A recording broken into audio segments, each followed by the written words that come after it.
Hi, my name is Mohammed, and in this video we'll talk how to get user inputs from console. So let's get started.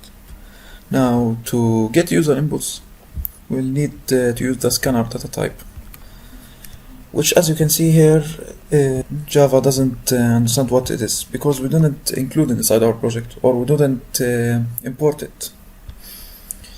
So to import it, we need to say import java.util.Scanner. Now you might say, why do we need to import it? For example, here integer, we didn't need to import it or include it inside the project. That's because the famous data types are included by default in your project, so we don't need to import it. But scanner aren't that important for the project. Alright, now here in this line we are declaring a new variable of type scanner, which, as we said, will be used to get user inputs. Okay, now let's see how we can use the scanner to get some string from the user. So we can say system.out.println, enter some number. Okay, then we can use myScanner.nextInteger. This will get us the next integer the user will be providing for us. Then we will store this integer inside number. Then we'll print this number.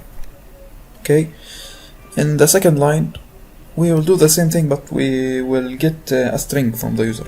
So we do the same thing, and we'll use, instead of next integer, we'll use next,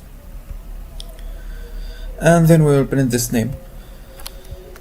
Now if you run the program, you can see we'll start here from this line for declaring a new scanner variable. Then we'll print enter a new number, or enter a number. Then Java will be waiting for you to provide a number. So it will be waiting here. Let's say it's 43. Now there's an important note I want to tell you. It's that the scanner will get the number up to the point you press space. So here I will say 43, then I will press space. Any other number right here won't be taken. So when we print the number, it will print 43. And then we will have these lines. Of course, I need to comment them. So just focus here. So here we're saying enter a number, and then, as I said, scanner will take only the first number up to when I press space, and then we'll print this number. Now if I comment this one and run the second code, we'll get the same thing.